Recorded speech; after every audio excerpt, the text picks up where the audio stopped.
Okay, we're going to listen to Tom Theobald. He is going to talk about his famous two-queen management system, whereby he made tons of honey back in the day when there was a lot more bee forage available. But I think it's a really interesting system, and I think maybe we could use it for things like, rearing a second queen, or there's so many queen problems now that it would be a way to sort of have a backup for your hive. Tom is the president and past president and founder of the Boulder County Beekeepers Association, one of the oldest associations in the state. It was formed in response to PenCap-M, which was an encapsulated form of malathion that made it last longer, but also made it attractive to bees because they thought it was pollen. And so they collect it, store it in their hive, end of bees. So Tom started the spray map, which is still knocking around somewhere, so that beekeepers could meet in February and March and put their little push pin into the map, so everybody knew who to call and what was being sprayed and where.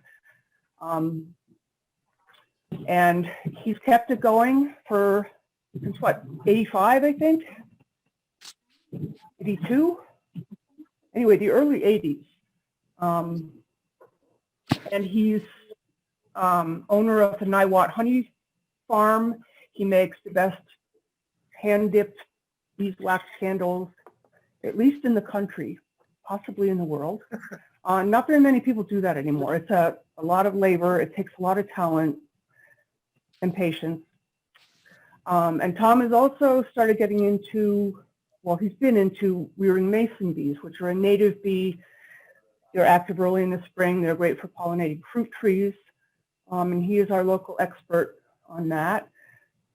He has a wealth of knowledge about beekeeping in Colorado along the Front Range over the past, I won't say quite how many years, but a long time. So he's supported Boulder County beekeepers in that. And of course, he's nice, 47 people. Been She's so front line of problems with neonicotinoids and honeybees. And he writes a column that appears on the Boulder County Beekeepers website called Tom's Corner. I'd encourage you to go and read it. So without anything more, Tom, take it away. Well, then I will start. It's kind of been a difficult start, but here we are, I think. I hope everybody can hear me. I'd like to talk tonight about what I would refer to as double queening, or the two-queen system of beekeeping. And in order to put it in perspective, we have to go back a little bit and understand a little bit of my own history and why I wound up doing double queening. I started keeping bees in 1975 after 10 years in the corporate world, which I enjoyed very much and had some really good friends, and the pay was certainly good, but I hated to be inside all day. It just was not, it was contrary to my nature. And so at the end of 10 years, I bailed, not knowing what I was going to do. And within a few months, I decided that I wanted to have a colony of bees for the garden. I had a little time, had a little money set aside, wanted to have a colony of bees for the garden, and got the name from a neighbor who was a retired upholsterer from Boulder. Said, I think I know an old-time beekeeper. And I said, see if he's alive. I'd like to talk to him. And that was Ted Johnson and his wife. And Ted had started keeping bees in Boulder County in 1921. And I went in one August afternoon and I spent 2 hours with Ted and his wife. And I realized when I left that these two people had done something with their lives that they just absolutely loved. So I could see that there was more there to look at, and he gave me the name of the person who had what was left of his beekeeping operation. That was Harlan Henderson. I called Harlan one evening and I offered my help in return for the experience, and Harlan was very open and accepting, and I started working with Harlan, worked through the harvest in the fall of September 1975, and I began to realize, I began to look into the history of beekeeping, and I realized that at one time people had actually made a living doing that. And I thought, well, I'd like to try to recreate that occupation. Talked to Harlan a little bit about it, but not too much in detail. And Harlan called one October evening and said, Tom, would you like to buy half of my bees? That was 40 colonies of bees. So I talked it over with my wife, Barbara, and Barbara was, she was raised on a dairy farm, and she was very open and accepting, and she would follow me anywhere I led, to her hazard, I guess, but it all turned out okay. And I wanted to take the last of the settlement money and buy bees. Well, most women would have been down the road with their hair on fire, but Barbara said, yeah, I think we can do that. So I took over Harlan's bees that fall, 40 colonies. I ordered 25 packages the following spring. That was 1976. And by the end of 1976, with the packages, the bees from Harlan, and the swarms, and swarms were abundant at that time, I was up to about 100 colonies. In the fall of 1975, because of spray problems, we had, Lynn Tietz was the county bee inspector at the time. He called a meeting, and in October of 75, we established the Boulder County Beekeepers Association. So that brings us up to 76. 76, I kept adding to my colonies. I began to accumulate the equipment necessary. Little by little, I was replacing some of Ted Johnson's ancient equipment, which now is at the beekeeping, the honey house at the Boulder County Agricultural Farm, for anybody who wants to see what some of the ancient equipment looked like. But I began to build up my colony count, and I got up to about 200. I began to realize that in order to maintain or sustain a beekeeping operation based on honey production, I was going to have about 400 to 500 colonies of bees. And I thought, I don't want to get into it that deeply. That's too many colonies to keep track of. That's not really what I'm after. And it was at about that time that I stumbled upon two-queen beekeeping. And the advantage of two-queen beekeeping was that with a single queen colony in Boulder County, average year, average colony, average beekeeper, historically we could expect about 75 pounds of surplus. Some years a little better, some years a little worse. With a two-queen colony, what I found was that the average production for a two-queen colony that got dialed in properly was about 240 pounds surplus. Wow. Well, that sounds pretty spectacular, but the input is labor. That extra poundage does not come free, and it's exceptionally labor intensive, and I was young and strong and stupid, so I was willing to accept that challenge. And I started dabbling a little bit with the two-queen colonies in about 1983. Interestingly enough, 83 was the last big clover year that we had in Boulder County. Clover all over the place. Clover is one of the most magnificent honey crops that there is, and it was used in the early days of agriculture in Boulder County as a forage crop, as a hay crop, and they referred to sweetening the alkaline soils. of the Front Range. But there was clover everywhere, and it was beginning to diminish about the time I got into beekeeping. But 1983 was the last major clover year that we had. There was clover all over the county. I could hardly keep up.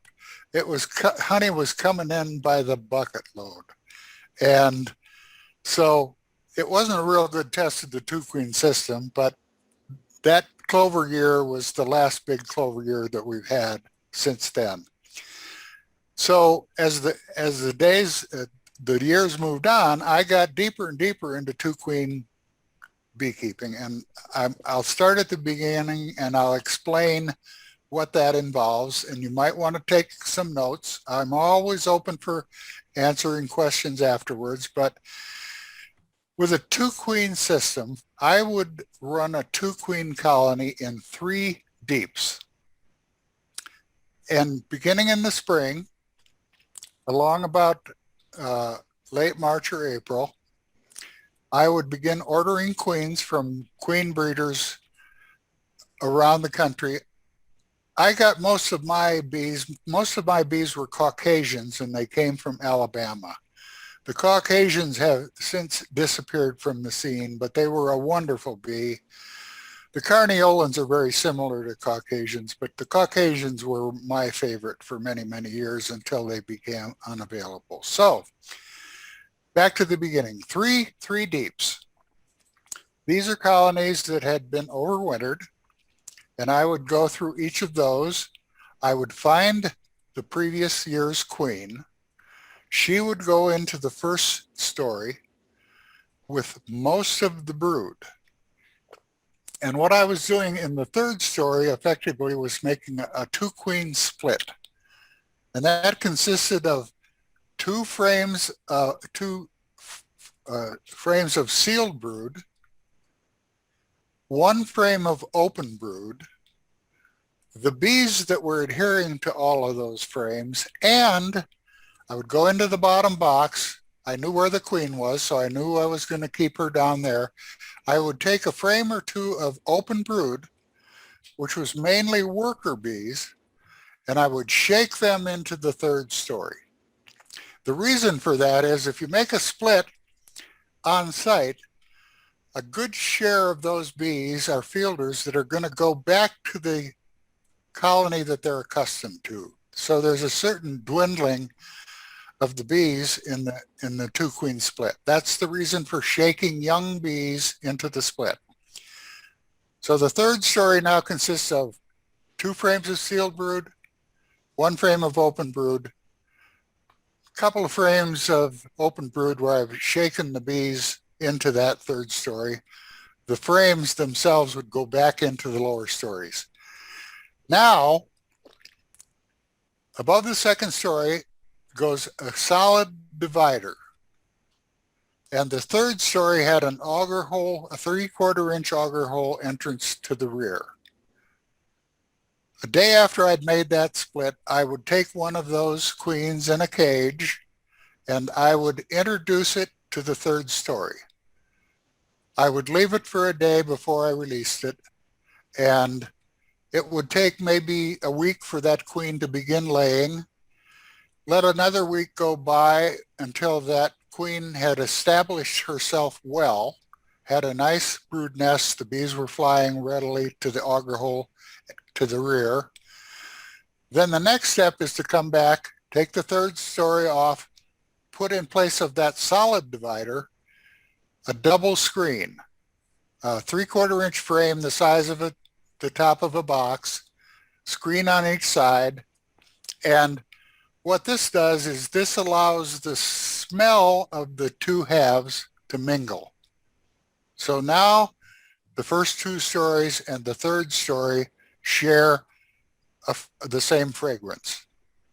Leave them that way for a couple of weeks. No real hurry. Let that top queen establish herself, begin to really produce a lot of brood. And at that time we had very few queen problems. I would start 100 or more 2-queen colonies in the spring, and my queen acceptance was about 99%. there was very little problem with queens or queen failure. So, and that was an integral part to the 2-queen system. So now you've got the 3 stories, and between the 2nd and 3rd story, you have a double screen. The smells are mingling. You leave it that way for a week or 2. Then I would come back in. I would take a little shortcut, but we won't get into that. But the next step for me would be to take the 3rd story off, put a queen excluder above the 2nd story, a medium depth honey super, another queen excluder, the 3rd story with the new queen, and above that 3rd story, another queen excluder, and 2 medium honey supers. Now all of the worker bees are able to pass through that whole column without any fighting. They're all accepting of each other because you've gone through the steps to make them smell the same, to establish the same colony scent. And I would leave them that way until the appearance of the major honey flow of the season, which at that time was the 2nd cutting of alfalfa, just prior to the 2nd cutting. And that was usually from the 4th of July to about the middle of July, depending on when the farmer had cut the 1st cutting. And an additional, what you're trying to do is you're trying to create a very high population of fielders to take advantage of that main honey flow. In addition to that, though, there were a couple of other things that were gained with a 2-queen system. At that time, the good management practice was to replace the queen after 2 years. What we believed was that the queen's most productive year was her 2nd year, and she began to diminish in her brood production after the 2nd year, which would require going into each colony and squishing that queen that had served you so well for 2 years. It was really contrary to my nature. So one of the advantages of this 2-queen system is it relieved me of that squishing of the queens.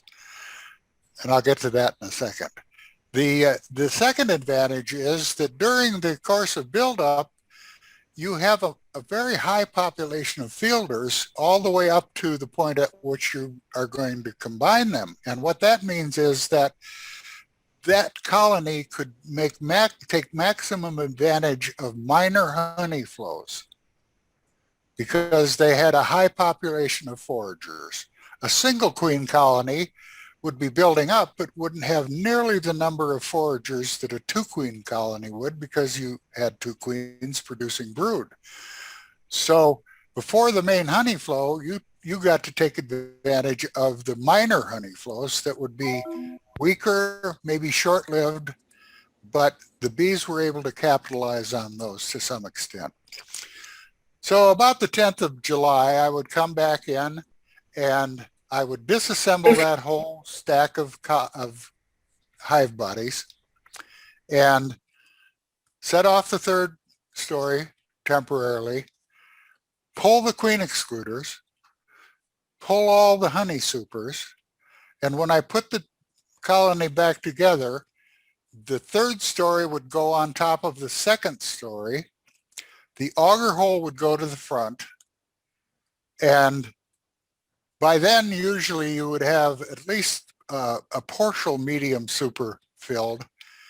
That would serve as a queen excluder. A queen won't generally go past a significant expanse of filled comb. So all the honey supers come out, and I would add to the 3 supers that were already there, I might add 2 or 3 more, depending on how full those first 3 supers were. That was to capitalize on the honey flow from the 2nd cutting. And by the time they had finished the season, typically I would have a stack of hive bodies that was 3 deeps and 7 mediums.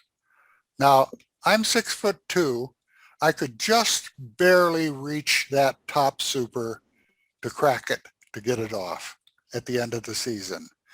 And on some occasions, I would have to have a step ladder to be high enough to work all of those supers. It'd be too high for me to reach.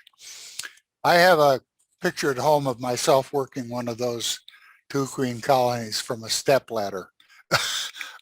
a pretty precarious situation. And as I got older, I realized that cracking a super at above my head that might weigh 65 pounds gross weight was probably not a good idea. But I continued to do that through most of my beekeeping career. And I don't know if I mentioned earlier, but here in Boulder County, historically, a single queen colony might produce 75 pounds surplus. From a 2 queen colony, I would expect a surplus of about 240 pounds. My business was based upon honey production and sale of high quality table honey. I never sent my bees to California, so the whole business cash flow was based upon the amount of honey that I could produce. And the 2 queen system was my way to get to that honey production that I needed to sustain the business. Having said all that, I've kind of outlined what is required for the 2 queen system. A close sensitivity to the state of the colony and a lot of manual labor. The key to the 2 queen system, obviously, are the queens. And having said what the 2 queen system is, I'm going to caution you about what some of the changes are that may make 2 queen beekeeping very difficult to accomplish. And one of the reasons is the queen. You can't go through a stack of 3 deeps and 7 mediums every few days to make sure if you have a viable queen in there. And that's what's important for the success of a 2 queen colony. And what we've seen over the past several years is a significant percentage of queen failures of one kind or another. Either the queen dies, the colony determines to supersede for no apparent reasons, the brood cycle is broken, you don't have that dependable production of brood, which brings you to a very high population of fielders in early July. So that's a significant drawback to the 2 queen system today. You can't check frequently enough to see if the queen is still viable and producing. The second question is whether or not there's enough significant forage out there to support that high population of fielders. And I wouldn't discourage anybody from trying the 2 queen system, and I'd be willing to give advice, but I'm not sure whether the 2 queen system is a practical approach to beekeeping at this point in time. Unfortunately, it was very rewarding for me. You know, if I had a yard of 2 queen colonies, my yards would usually be about 2 dozen colonies. If I had 2 dozen colonies that were higher than my head, anyone looking at that from a distance didn't have to know a thing about beekeeping to know that there was something very unusual going on out there. And it was very rewarding to be able to do that. With the 2 queen system, I could average between 3 and 4 tons of honey production a year, which was about as much as I could handle with my system, and it was perfect for me. So I think I've answered, I've outlined what the 2 queen system is. I'd be happy to answer any questions that anybody has and try to clear up any misunderstandings. So I guess we do that through the chat system. And I'm ready to answer any questions.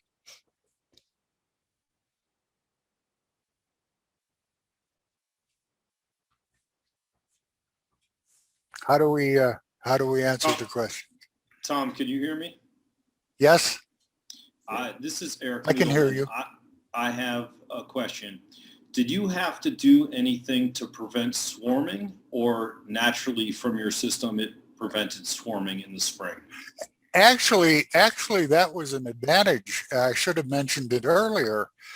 One of the things that the two-queen system did was pretty much eliminate swarming of those colonies, because for a couple of reasons. First of all, you were running them in 3 stories, so you were knocking them back in effect early in the season, and they were building back up, but they didn't build back up to the point where they would swarm. So there was almost no swarming from the two-queen colonies.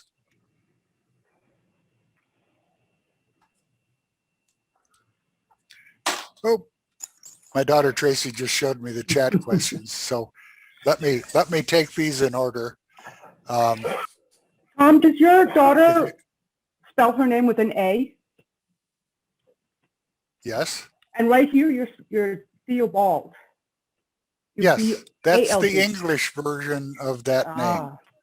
Okay. With an O, that's the German version, and the Theobalds who moved out of England in about the 1st century spell their name with an O. Okay. So that's the difference. Let me go through these chats, okay? And I'll just read them first, and then I'll try to answer the questions. Could you review one more time the final configuration of deeps, queen excluders, and honey supers? I thought I was taking notes fast enough, but I failed. Okay.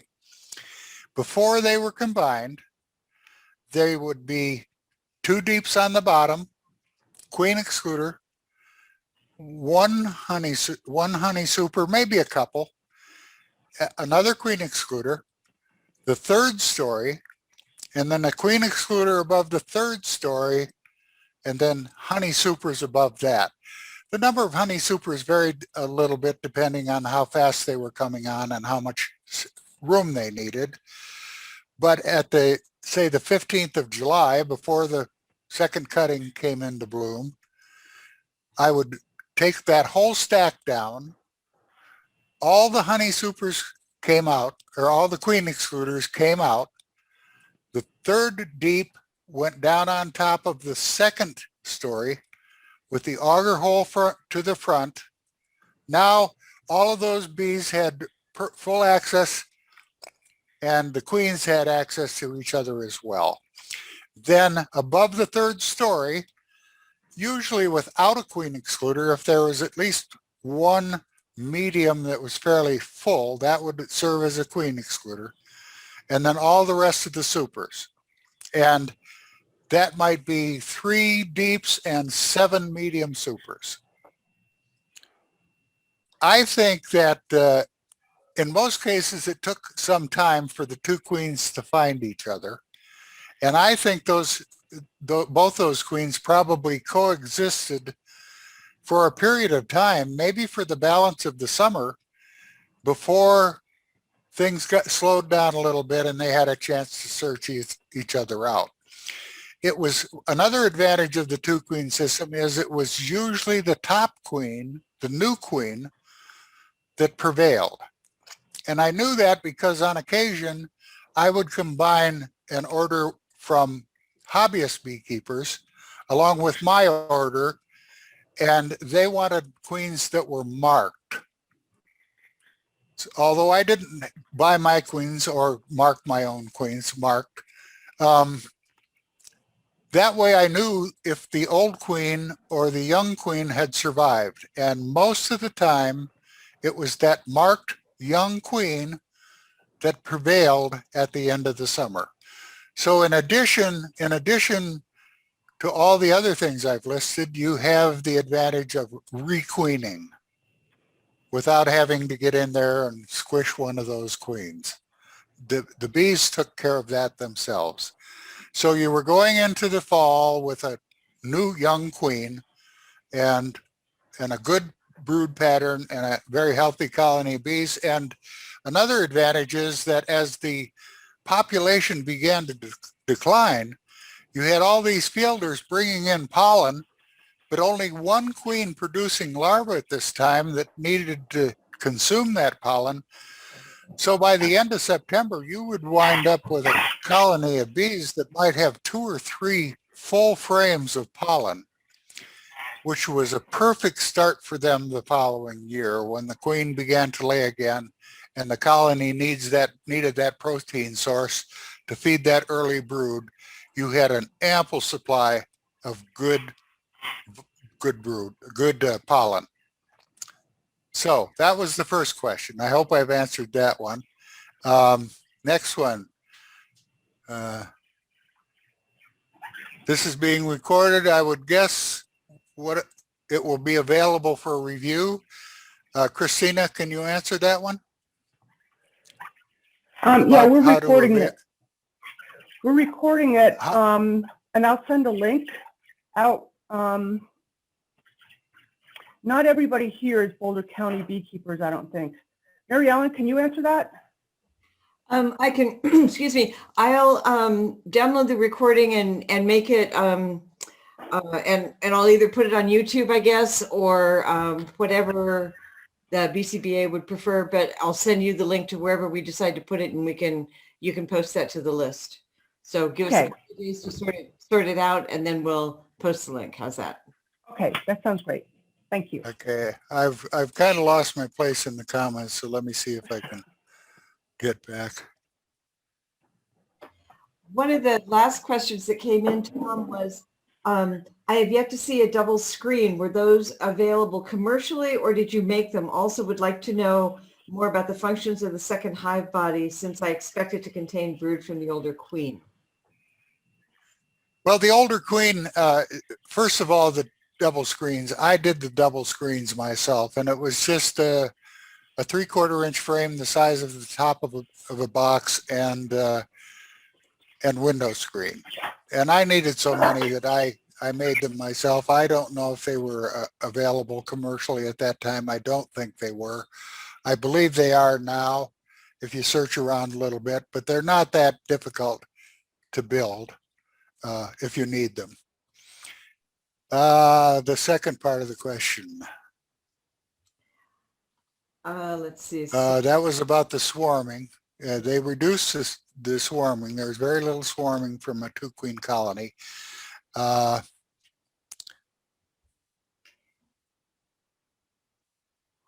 Also would like to know the functions of the second hive body, since I expect it to contain brood from the older queen. Well, it may not have. It may have been a fair amount of open comb, some honey from the previous year, and you had to leave that second story because you had an older queen who was well into egg laying, and she would very soon need that extra space for herself. So the second story was important for the older queen to give her sufficient space. The new queen didn't need quite as much space initially, and she could do quite well with one story. And then later I would be adding honey supers, which would give that portion of the colony room to expand in the third story without needing a second hive body, another hive body. Let's see, do we have any more here? Let me scroll down. One of the other questions that came in was, instead of honey production, do you see the system being adapted to the current conditions and challenges? Well, you know, I tried something as we began to have problems with colony losses, whatever the reason for, and we can debate that, I think, for quite a while. But as we began to see high colony losses, what I started doing, if I had a 2-queen colony that had a relatively young productive queen in the bottom and a new queen in the third story, when it came to time to combine them, I would take that third story and I would set it off, usually in the same bee yard. I wouldn't move it to a new location. because I was setting it off into the same bee yard, there was a fairly significant drift of fielders back to the parent colony. So that did two things for me. That gave me a good start in July on a new colony, which I would soon add a second deep to. And it gave me partial effect of the two queen system because many of those foragers would drift back to the parent colony. So I got some of the two queen effect from the parent colony, and I got a replacement colony that by fall would have filled out the second story and be ready to go through the winter. So I tried to adapt to the bee losses utilizing the two queen system in that way. Ultimately, we were just having too many losses. I don't know what to get into, but we were just having too many losses, and I was losing them faster than I could replace them.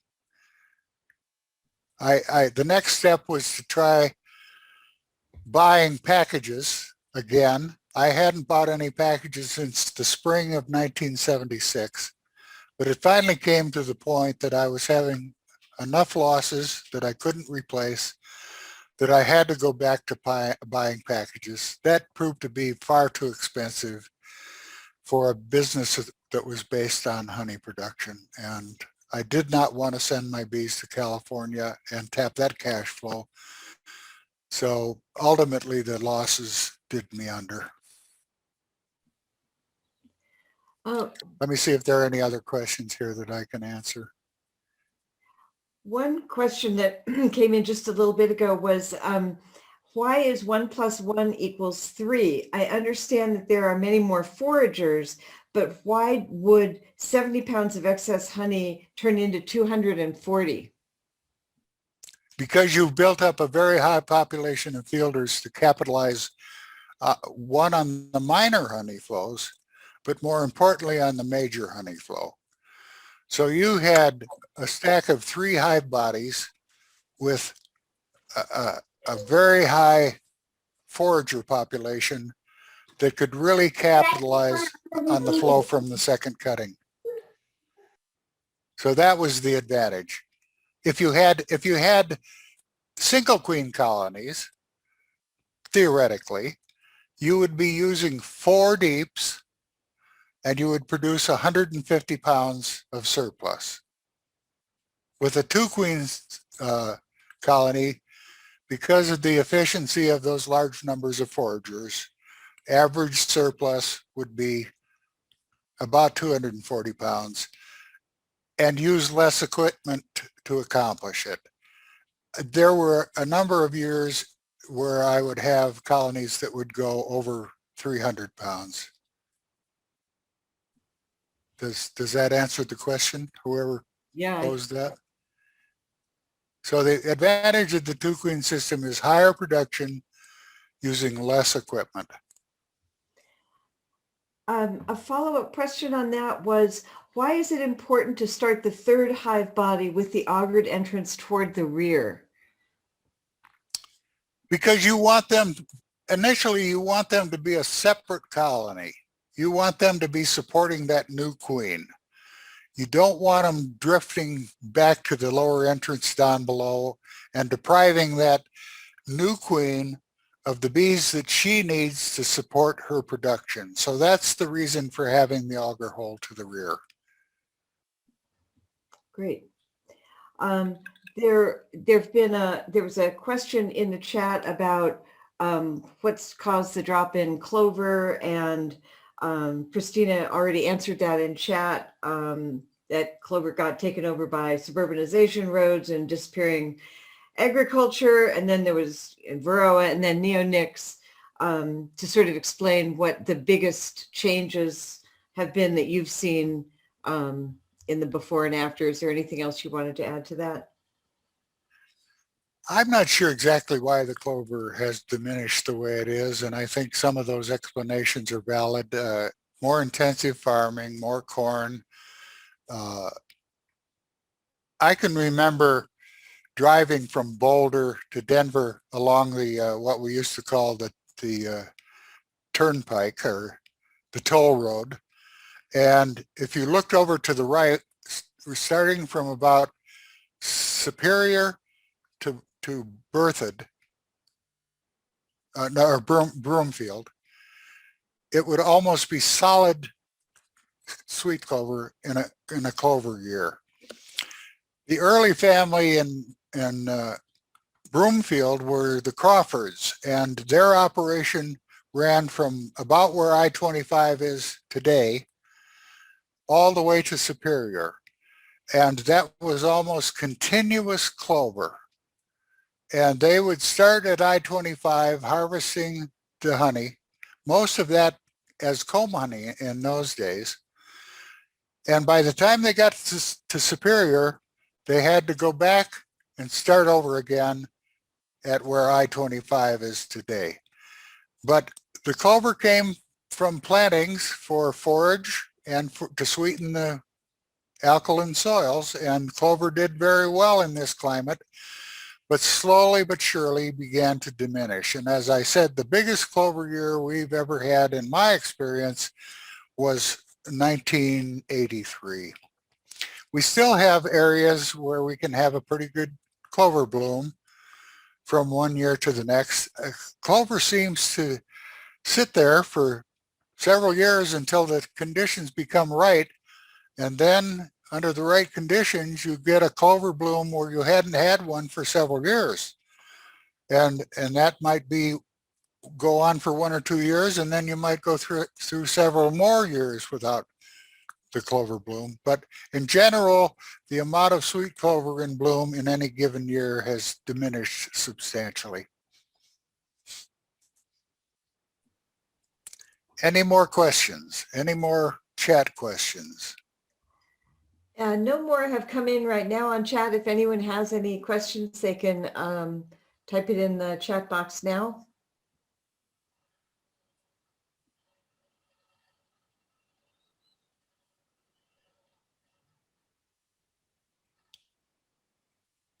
Well, if any of you try the Two Queen system this coming year, I would be interested to hear what your success is.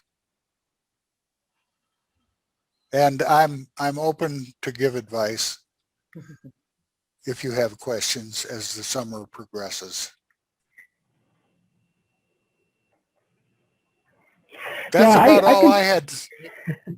I can see it as when you started it, it was a way to take advantage of a really great situation.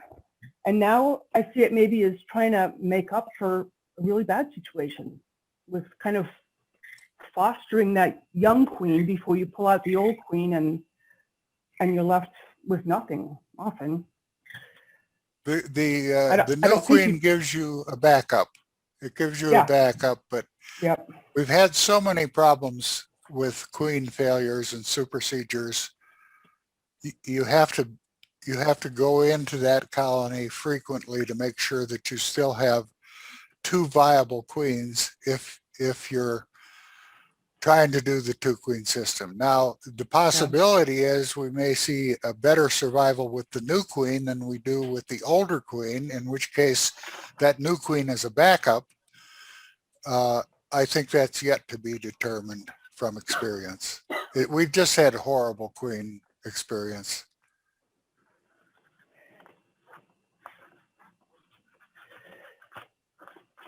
Well, thank you very much, Tom. I want to get as much of your beekeeping knowledge as we can.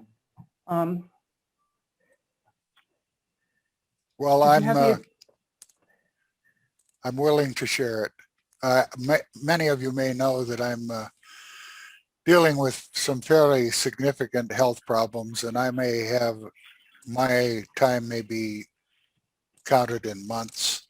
So I'd like to share as much of the experiences I have before I sign off. Are you making candles these days? Is your wax? That's I think we will. I think I can still do that. Catherine O'Connor is helping to back me up, and I think we'll be able to do candles, but probably not to the extent that I've done in the past. 'Cause it would be But I've got a wonderful lot if we could watch you make candles. well, there's a way that you can do that. Quite a few years ago, Ann Denny, who's a local historian, approached me and she said, Tom, I would like to do an interview of you and the beekeeping. She said, I think it'll only take about an hour.